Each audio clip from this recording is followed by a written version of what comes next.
Bonjour à tous, nous allons aujourd'hui voir le sujet de brevet ainsi que son corrigé Annales Sciences 2019. Le corrigé, donc il a été trouvé sur School Move. Ensuite, donc, premièrement, sciences de la vie et de la terre. Ensuite, premier point, ça doit être ce que captent les différents organes de la plante.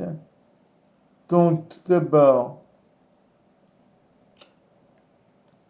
il faut bien s'approprier le document 1. D'après ce document, la racine absorbe l'eau et l'azote. La feuille prélève le dioxyde de carbone et la tige qui porte les feuilles est un lieu de transfert de la sève. Donc finalement, elle ne sert à rien dans les parties qui sont présentées au-dessus. On a donc deux organes de prélèvement, à savoir les feuilles et les racines, et un organe qui joue le rôle de transporteur, la tige.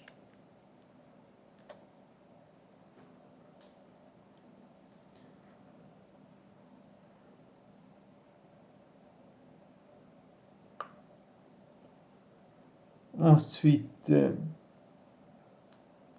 il faut choisir l'hypothèse 3 dans le cas présent.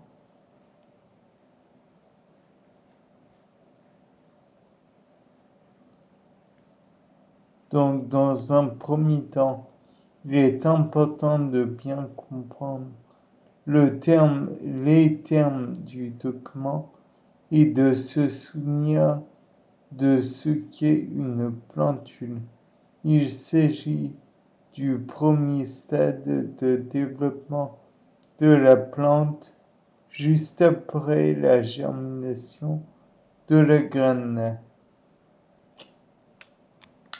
Par ailleurs, même s'il est précisé qu'il faut choisir une des trois hypothèses sans justification, on ne peut pas répondre au hasard. Pourquoi l'hypothèse 3 est-elle la réponse à donner? D'après le document de B, le tube 1 est un tube témoin.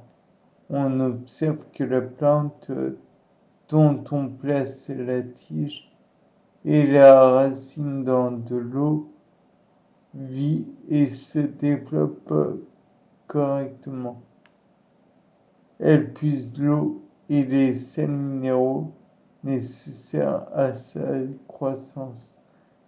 Si on plonge la plante dans de l'huile, tube 2, elle meurt au bout de quelques jours car elle ne peut absorber l'eau et les sels minéraux dont elle a besoin. Dans le tube 3, la zone pilifère est dans l'eau minérale et la plante se développe correctement. Par pilifère, ils veulent sûrement dire la zone où il y a des tout petits canaux, des tout petits poils, le pilus quoi. La fonction des poils absorbants est donc bien de prélever l'eau et les sels minéraux nécessaires à la plante. Réponse sous forme de texte. Pour tester l'hypothèse, la zone de croissance est aussi une zone d'absorption d'eau et de sels minéraux. Il faut un tube témoin, tube A, où toute la racine de la plantule de radis plonge dans de l'eau minérale. Nous savons que dans ces conditions, la plante se développe. Un deuxième tube, le tube B, permet de montrer ce qui se passe quand la racine de la plantule de radis trempe entièrement dans l'huile. Nous savons que l'huile ne contient ni eau ni sels minéraux. Ça ne permet pas à la plante de se développer. Enfin, dans un troisième tube, le tube C, on met la plantule dans de l'eau et de l'huile. L'huile se retrouve au-dessus de l'eau. Question de densité. Pour réaliser correctement l'expérience, seule la zone de croissance doit être plongée dans l'eau, le reste de la racine et de la tige étant entouré d'huile. Cela permet de savoir si la zone de croissance absorbe bien l'eau et les sels minéraux nécessaires à la survie de la plantule. Donc là, on voit un petit tableau récapitulatif. Donc je ne sais pas si c'est très clair ce que je vous montre.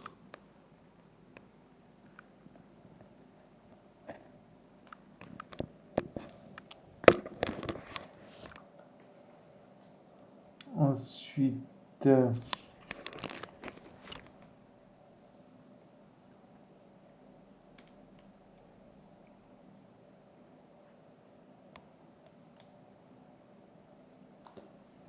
il faudra que vous lisiez par vous-même sur le site qui sera mis en commentaire. Bien, maintenant passons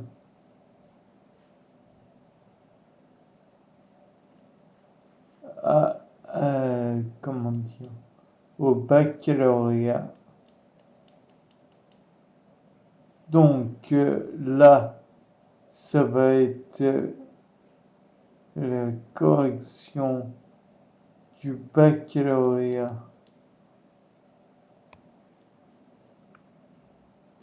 2021, spécialité SVT. Les images ne sont pas encore disponibles pour se corriger. Des mécanismes à l'origine de la diversité génétique des individus. Présenter les différents mécanismes dont celui illustré en document 1 qui contribue à la diversité génétique des individus de la descendance. Une introduction dans un devoir d'SVT répond à des critères importants qu'il ne faut pas négliger.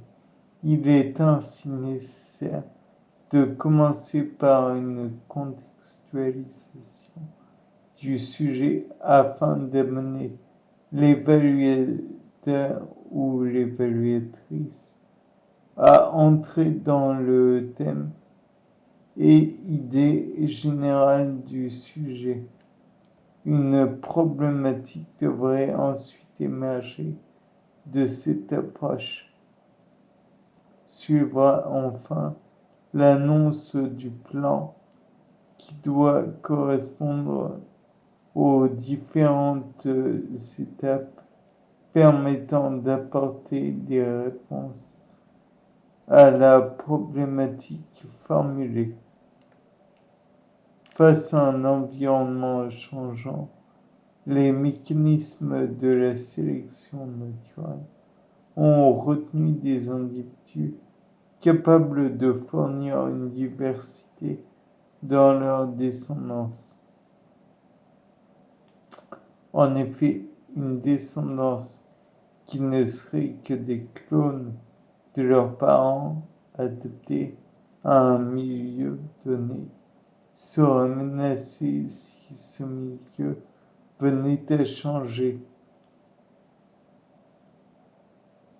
Il existe de nombreux mécanismes à l'origine de la diversité génétique des individus.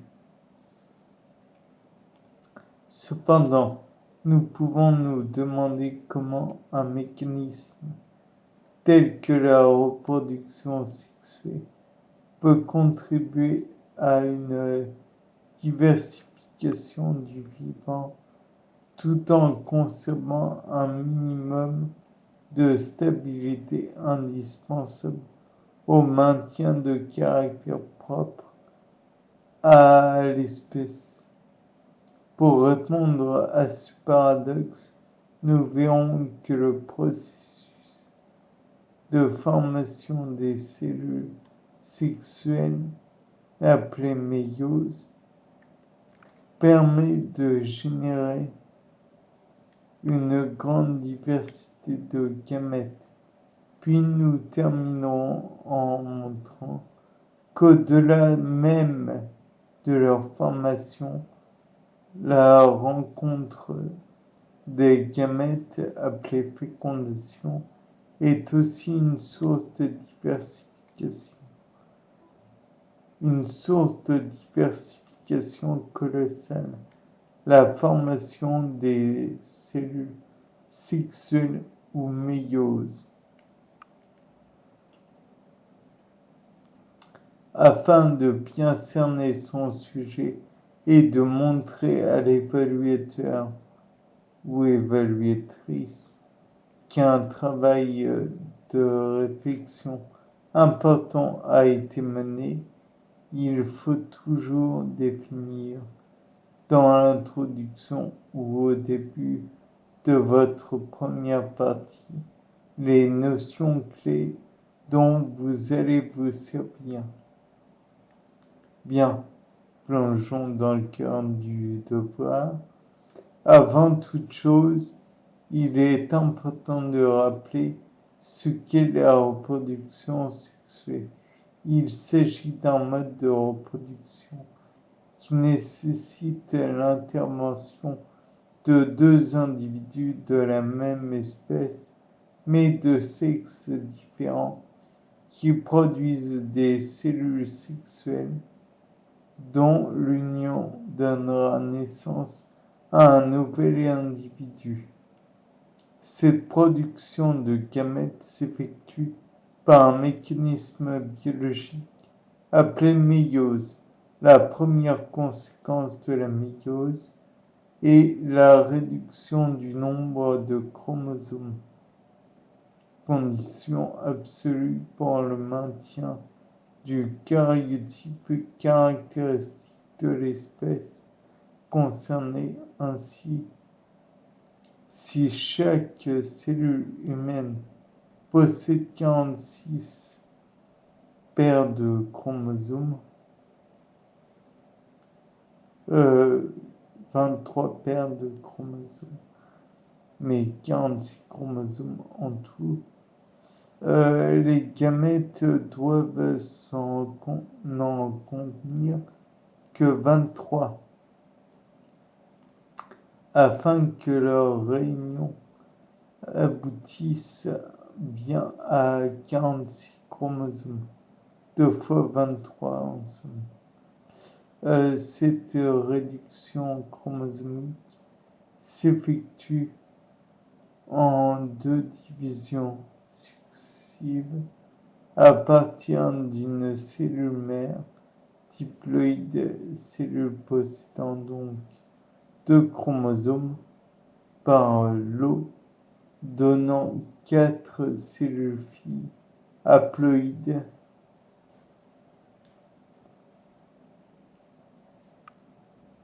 cellules possédant un chromosome par lot, ayant chacune un chromosome à une chromatide de chaque paire. Prenons comme exemple une cellule possédant 4 chromosomes, donc avec une formule chromosomique 2n égale 42, n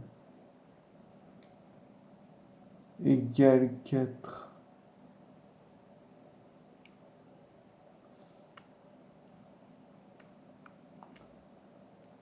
Ensuite, schéma numéro 1, on voit bien la stabilité que ce processus permet avec une alternance de cellules diploïdes, puis haploïdes, puis à nouveau diploïdes après la fécondation.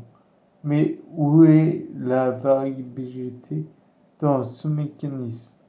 Dans notre schéma 1, les 2 chromosomes d'une même paire, au rouge par exemple, se sont séparés durant la première méiose. Les chromosomes rouges, un chromosome rouge est allé dans une cellule et l'autre dans la seconde.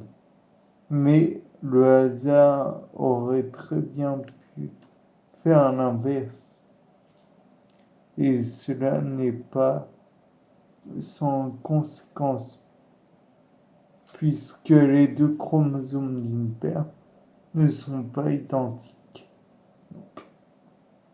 L'un provenant du père et l'autre de la mère. C'est ce que nous allons appeler le brassage interchromosomique.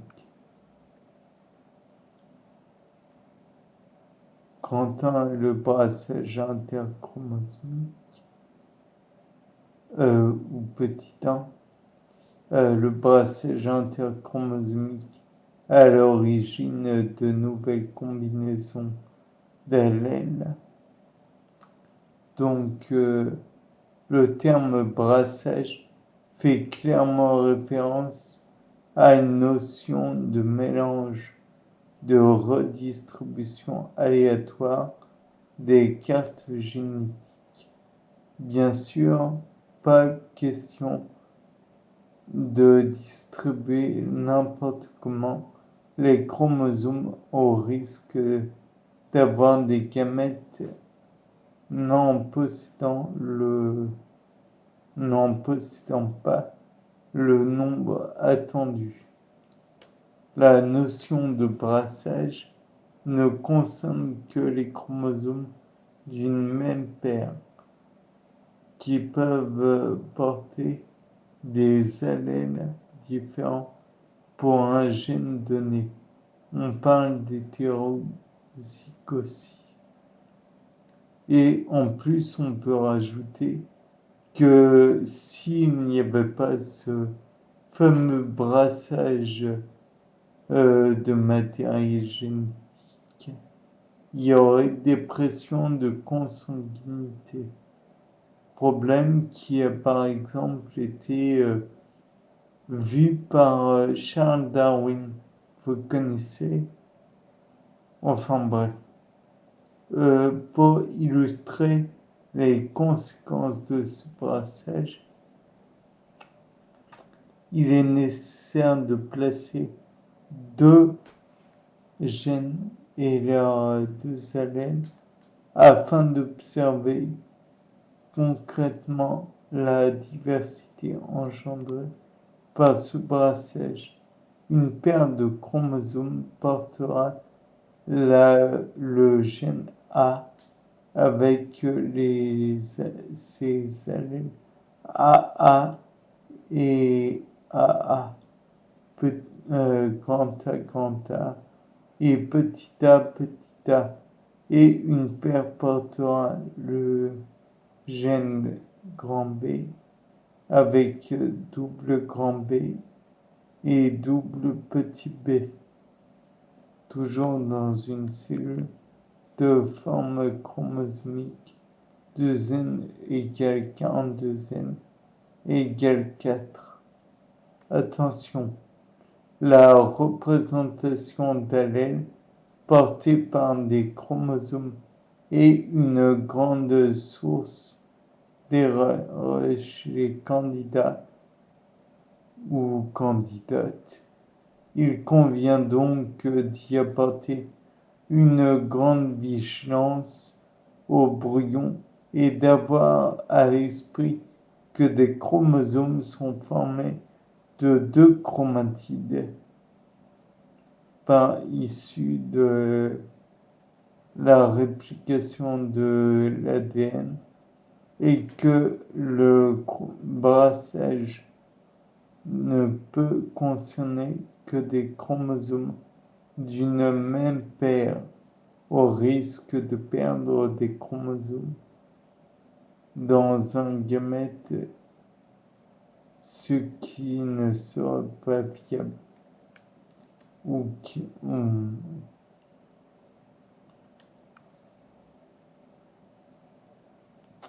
Mécanisme du brassage interchromosomique.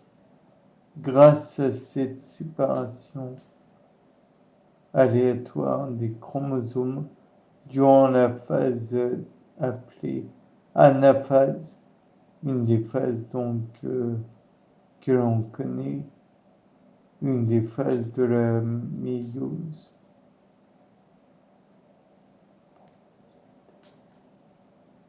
De la première division méiotique dans le cas présent, on obtient à partir de deux paires de chromosomes seulement et deux gènes, 4 gamètes génétiquement différents, c'est-à-dire possédant des combinaisons d'allèles différents.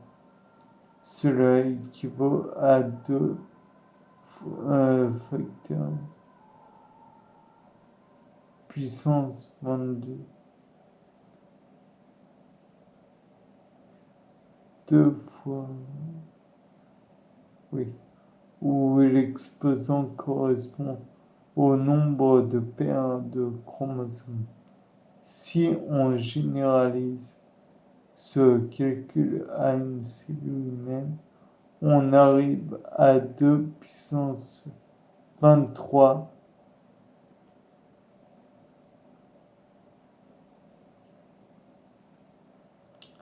puisqu'il y a 23 paires, 23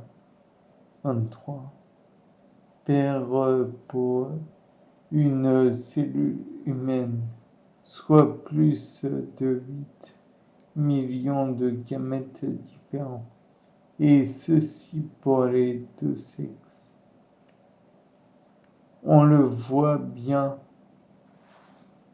la méiose, par l'intermédiaire du brassage interchromosomique, permet la création d'un grand nombre de gamètes différents et contribue ainsi à la diversification du vivant. Cependant, les généticiens ont constaté la possibilité de combinaisons de phénotypes, c'est-à-dire de caractères non prévus par la méiose et donc une diversité génétique plus grande encore que celle engendrée par le brassage interchromosomique. Des expériences de croisement de drosophiles peuvent par exemple donner naissance à des combinaisons d'allèles qui n'existaient pas chez les parents. Le document 1 fourni illustre d'ailleurs le phénomène que nous allons détailler dans le paragraphe suivant, à savoir le brassage intrachromosomique. Le document représente des chromosomes en anaphase de la première division méiotique présents dans des cellules de testicules de criquet. Une fois interprété, il représente en fait les deux chromosomes d'une même paire qui se chevauchent au risque de s'emmêler. C'est d'ailleurs précisément ce qui peut alors se produire. Lors de leur éloignement, des fragments réciproques de chromatides peuvent s'échanger au niveau d'un point appelé chiasma. Le phénomène d'échange étant appelé crossing over. Reprenons le même type de convention que dans le schéma 2 afin d'en illustrer la conséquence. Nous rajouterons cette fois le gène C avec ces gènes CC, grand CC et petit cc sur le chromosome portant le gène A.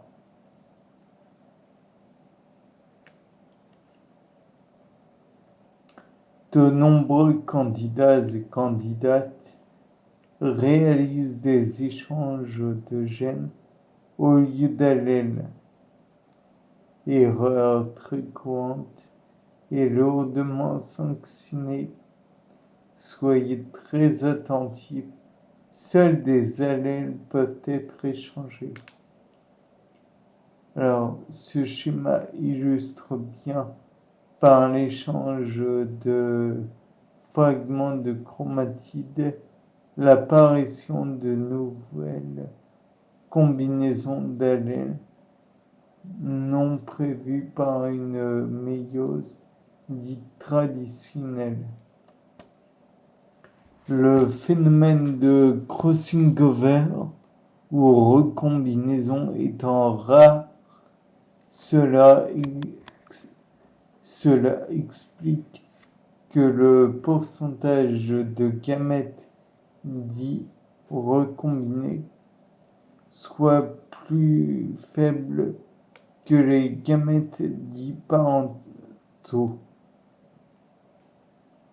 Remarque, le phénomène de crossing over peut parfois être inégal, donnant un gamète à qui il manquera un gène, mais un autre gamète qui aura récupéré les deux gènes. Ceux-ci sont donc bien sûr identiques au départ, mais le phénomène de mutation aléatoire éloignera progressivement ces deux copies, autorisant une des deux copies à perdre la fonction initiale puisqu'une autre copie est présente pour l'assurer et potentiellement faire apparaître une nouvelle fonction. C'est le cas des gènes de la femelle, des opsines, pigments de la rétine, ou des gènes d'hormones hypophysaires. On parle de famille multigénique. Cette anomalie est un moteur important de la diversification du vivant. Donc, voilà. Nous l'avons vu, la méiose par l'intermédiaire d'un brassage interchromosomique, mais aussi intrachromosomique, est à l'origine de nouvelles combinaisons d'allèles, source de diversification du vivant, mais la production ne s'arrête pas à la production des gamètes.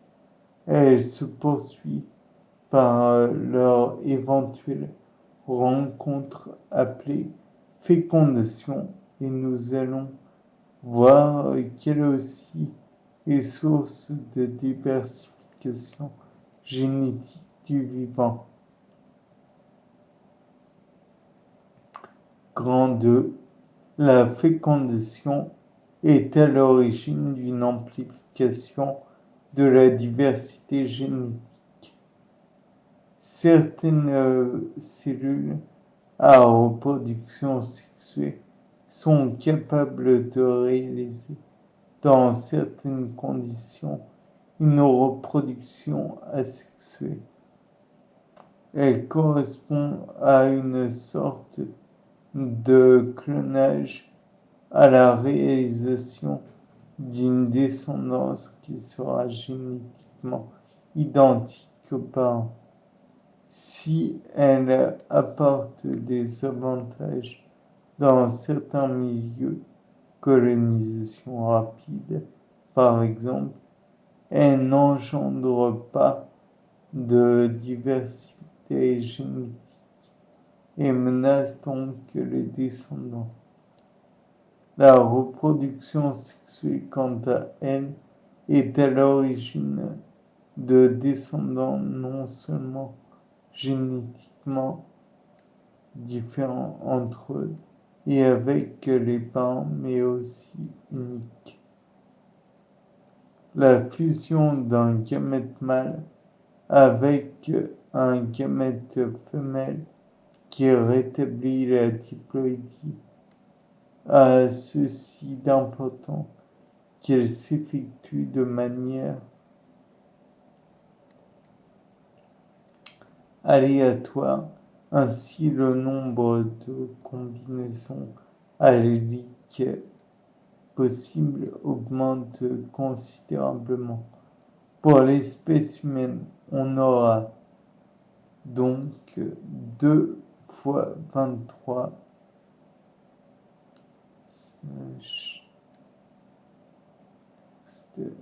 spermatozoïdes. 223 spermatozoïdes. Nombre qui ne prend en compte que le brassage interchromosomique.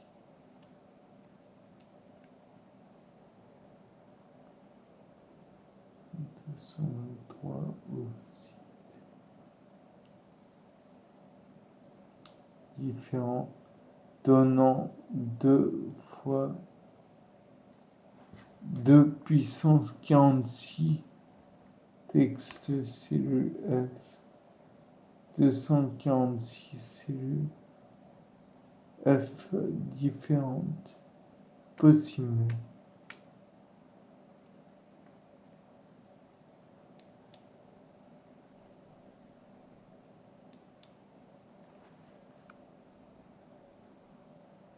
Ensuite,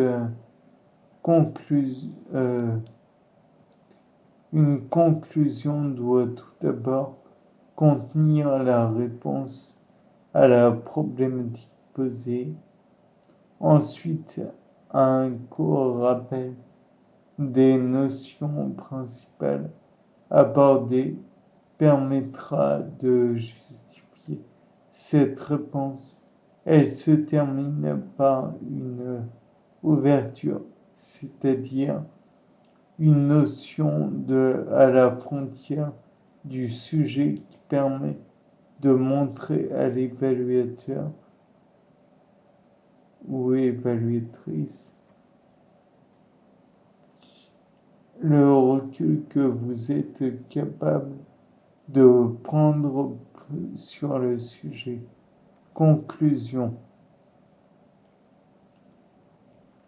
Dans ce devoir, nous avons donc vu que la reproduction sexuée générait une très grande diversité génétique parmi les descendants, stratégie retenue par la sélection naturelle en réponse à un environnement initial.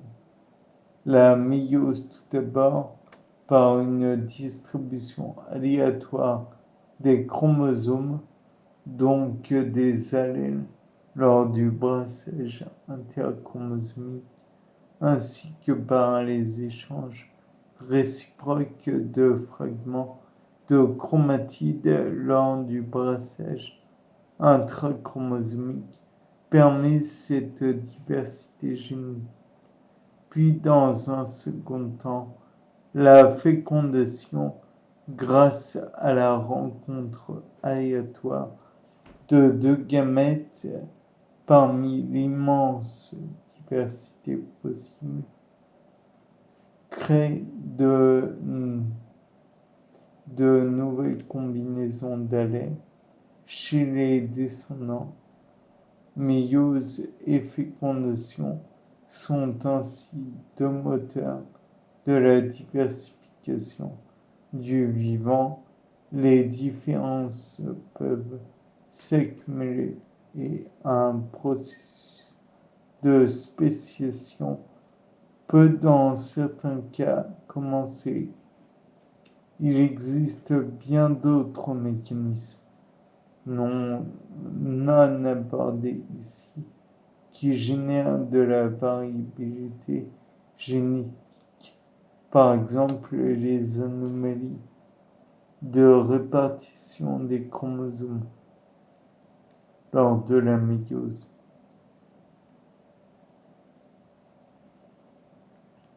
Les mutations, bien sûr, mais aussi une reproduction entre des espèces proches mais pourtant différentes. Hybridations sont elles aussi responsables de descendants génétiquement nouveaux. La trop grande proximité génétique, comme dans les familles royales. Donc on revient à l'idée de la dépression de consanguinité. Par consanguinité, ou dans la population de guépards africains, par une réduction drastique de leur effectif, a été ou est à l'origine de nombreuses anomalies qui menacent directement les individus et donc leur espèce. Comment ne pas terminer par la célèbre citation du généticien André Laguenay qui résume bien notre travail. Quand on fait un œuf, on fait du neuf.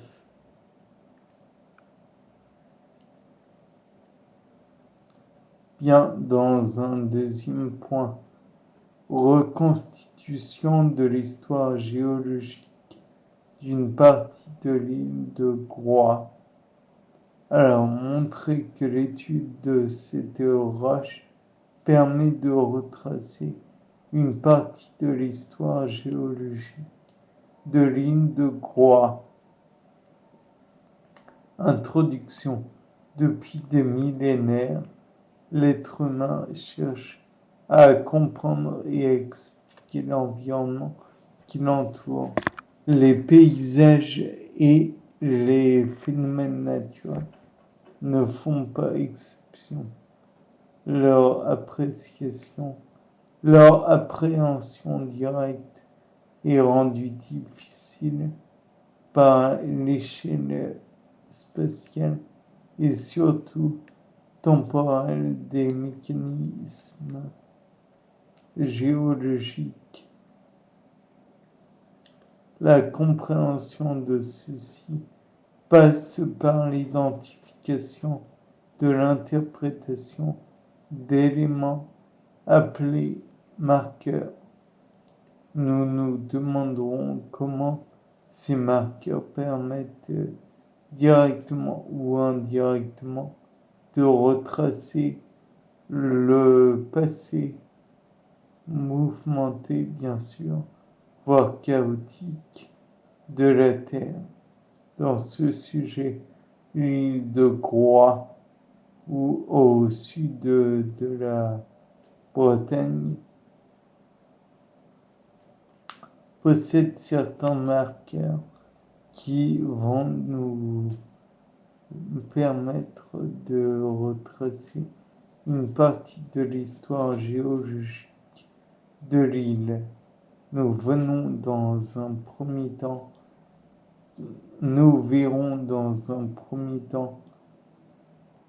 comment l'identification minéralogique permet de comprendre les événements océaniques vécus par ces roches qui nous montreront que leur composition peut aussi permettre de dater ces événements. En géologie, beaucoup de candidates ont tendance à citer des marqueurs, à les identifier sans expliquer en quoi ils seraient marqueurs de tel ou tel événement. Prenez donc bien garde à ne pas vous cantonner à un niveau descriptif.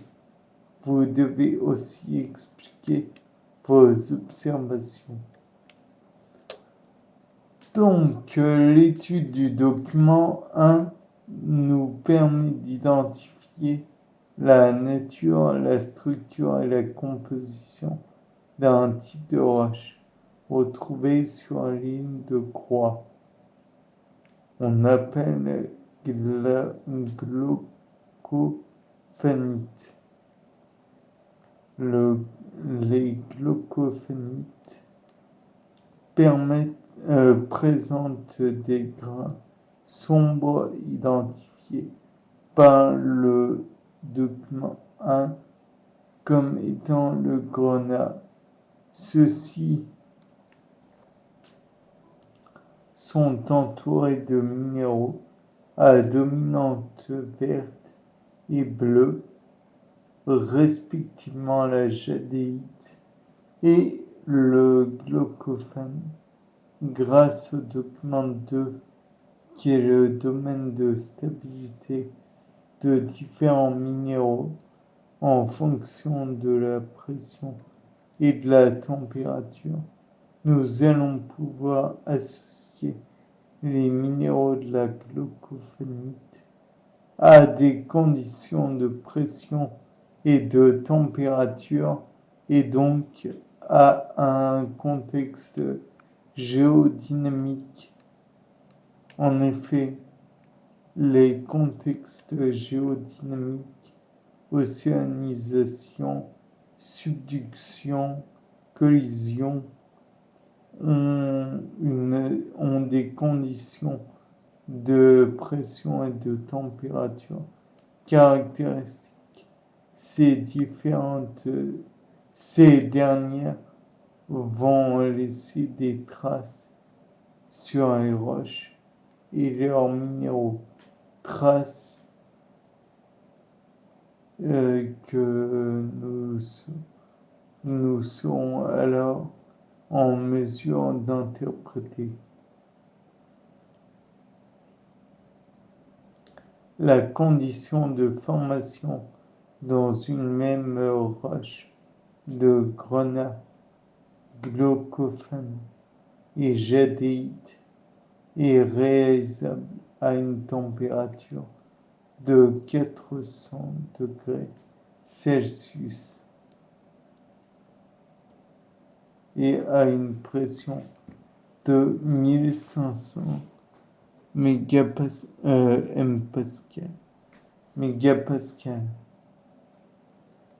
Or, cette pression est atteinte à 50 km de profondeur. Nous pouvons en outre préciser que ces conditions ne sont atteintes que dans un contexte de subduction,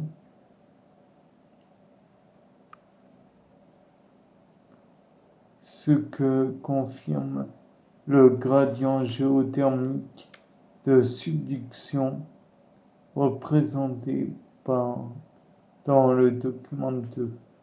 Le gradient géothermique qui correspond au taux d'augmentation de la température en lien avec la profondeur nous dit que dans le cas d'une subduction, la température augmente relativement lentement, au contraire de la pression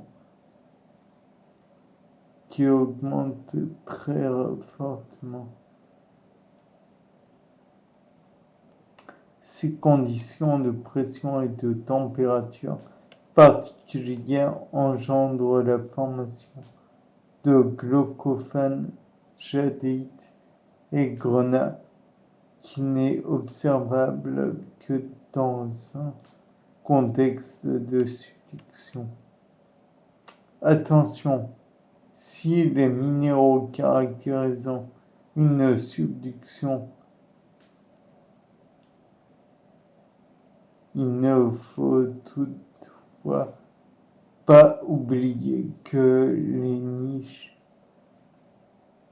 les roches sont observées aujourd'hui à la surface. Elles ont donc été exhumées, ce qu'il ne faudra pas manquer de mentionner. Ensuite, leur présence aujourd'hui en surface sur ligne de croix ne peut s'expliquer que par leur exhumation, c'est-à-dire leur remontée à la surface après avoir été à plus de 50 km de profondeur, exhumation naturelle ou artificielle.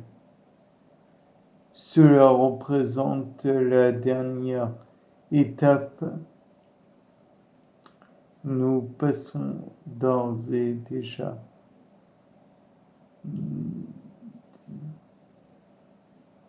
Nous pouvons d'ores et déjà dire que les roches présentes sur l'île de Croix ont connu par le passé un épisode de subduction. Quand j'y pense, la nature fait plus que l'homme, donc cette remontée est sûrement naturelle.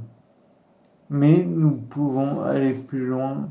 La présence de glaucophane, jadéite et grenat correspond à la modification à l'état solide sous l'effet de la nature et de la pression d'une roche préexistante. C'est-à-dire que ces minéraux sont présents dans une roche métamorphique. On peut alors se demander quelle était la roche à l'origine des glaucophènes.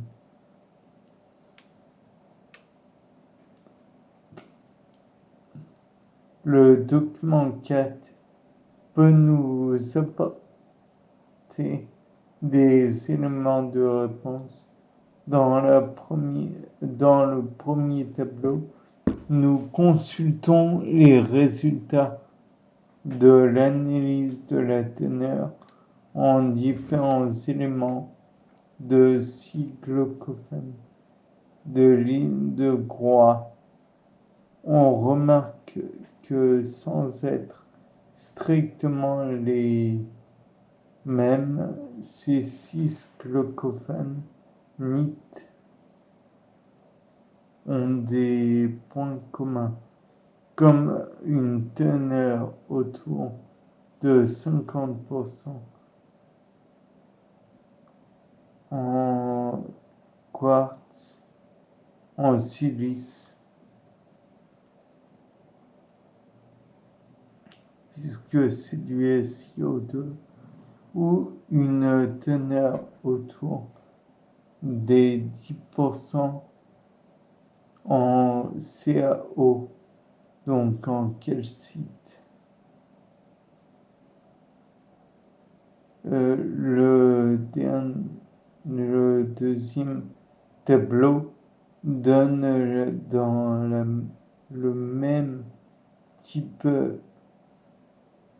de renseignements, teneurs différents éléments, mais pour d'autres roches comme la péridotite, roche du manteau, le gabbro, roche de la croûte océanique. Par comparaison, nous pourrons dire que la composition des glaucophanites se rapproche le plus de la composition d'un gabbro.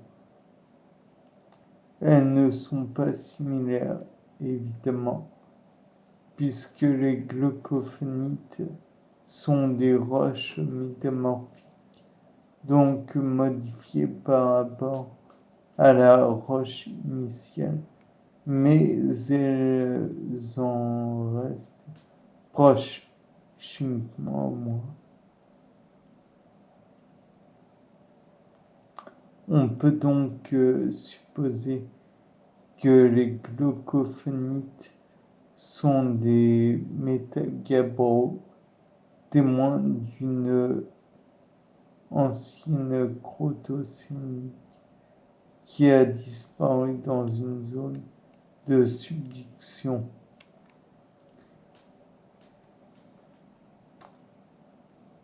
L'ensemble de ces informations nous permettent de placer sur le diagramme du document 2 la roche initiale, le gabbro, dont nous connaissons la composition initiale, pyroxène plagioclase, et la glaucophanite. Nous pouvons relier le trajet entre ces deux roches qui illustre le trajet qui a suivi cette roche depuis sa formation sur le plancher océanique, son éloignement de la dorsale, sa modification par le métamorphisme hydrothermal est au fond de l'océan, puis sa plongée dans la zone de subduction. Il ne faut pas oublier que le trajet qui la ramène à la surface, puisque c'est bien là qu'elle est observée. Tous ces marqueurs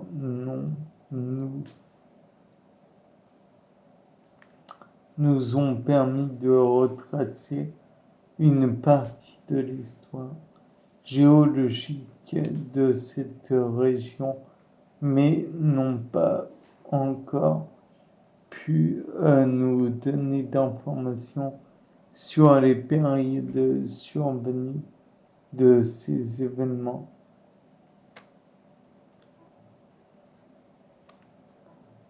C'est ce que nous allons voir dans la seconde partie. Grand 2, l'utilisation de la datation absolue pour dater la subduction. L'obtention d'une date en géologie n'est pas quelque chose évidente. Il faut tout d'abord rappeler que la datation d'un événement géologique ou d'une structure peut être relative, permet de préciser si tel ou tel événement est antérieur ou postérieur à tel autre, ou absolu, permet de donner un chiffre précis. Ici, les documents fournis vont nous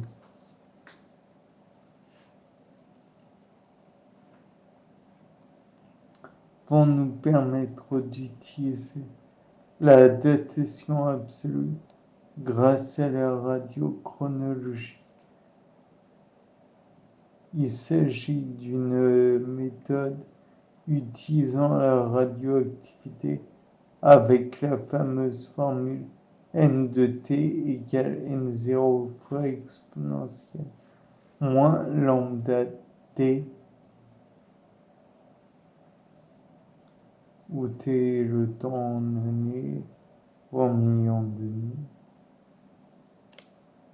lambda la constante de dégradation d'un élément radioactif, et n0 le nombre de noyaux à la base, n de t le nombre de noyaux à l'instant t.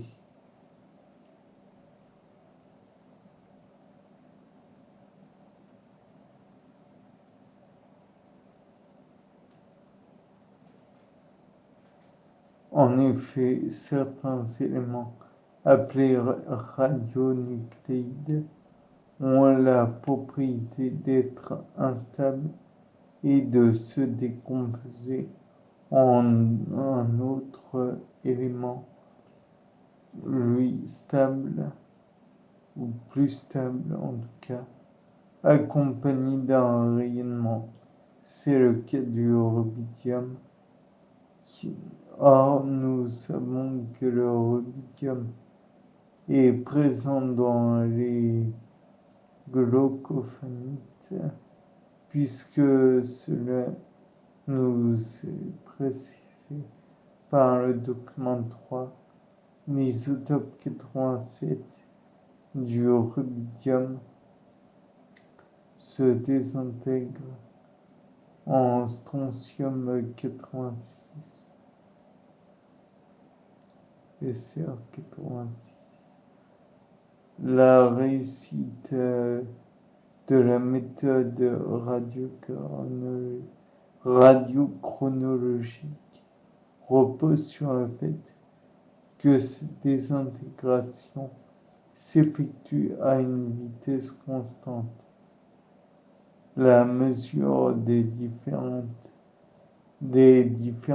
isotopes dans les minéraux d'une roche permet de réaliser une couche appelée droite isochrone.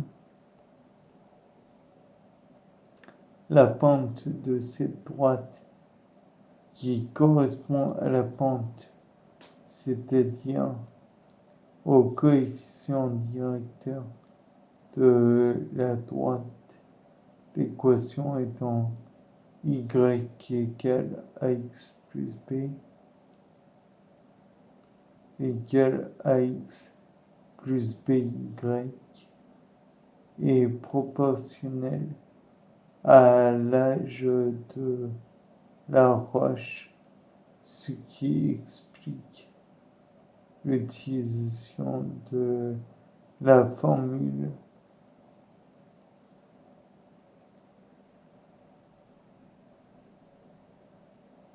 que je vais précédemment donner d'ailleurs. N de t égale n0 fois exponentiellement nombre de t, où t est l'âge qu'on cherche à calculer. Bien. Ensuite, la valeur de AA est donnée dans l'équation lisible sur le graphique du document 3. Ici, A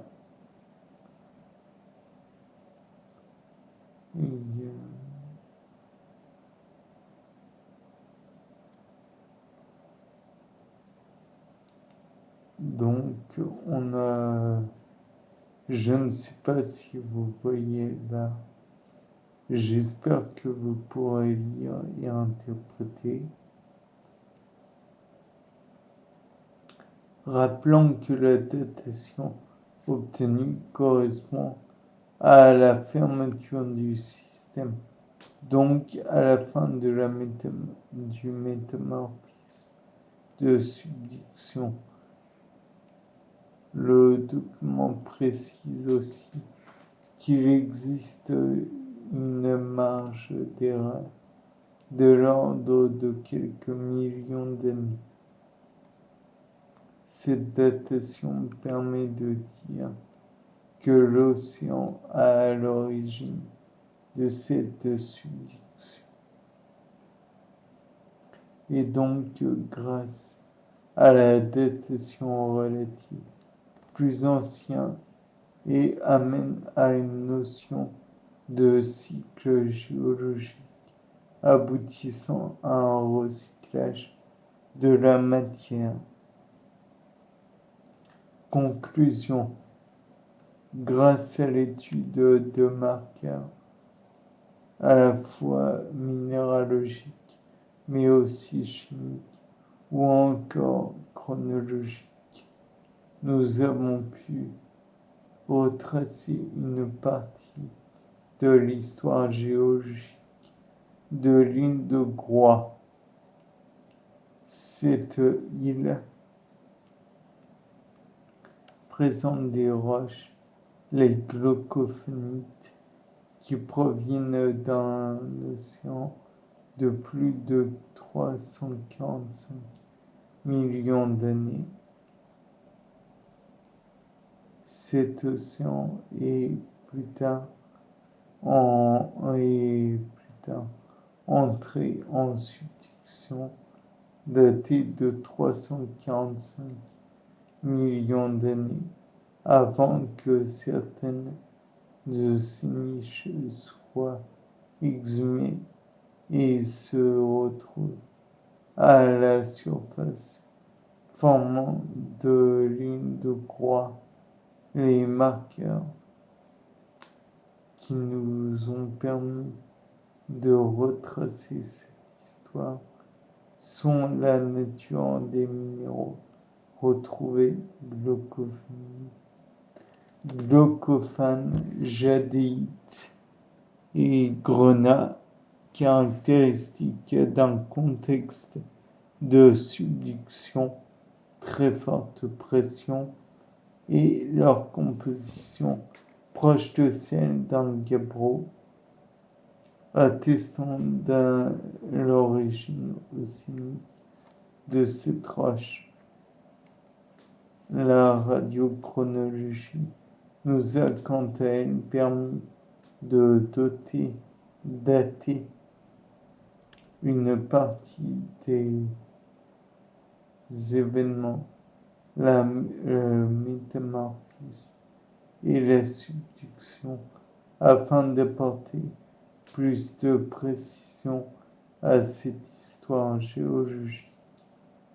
D'autres éléments plus récents pourraient permettre d'en savoir plus sur l'histoire de ces îles depuis 345 derniers millions d'années. Nous pouvons conclure notre analyse par un schéma simplifié de la subduction ayant fait disparaître l'océan qui partait les gabbros initiaux, les glaucophénites formés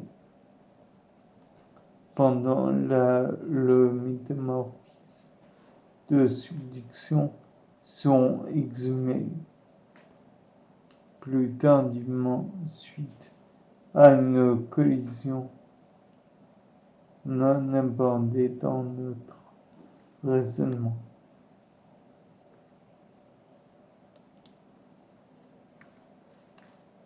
Bien, c'est donc la fin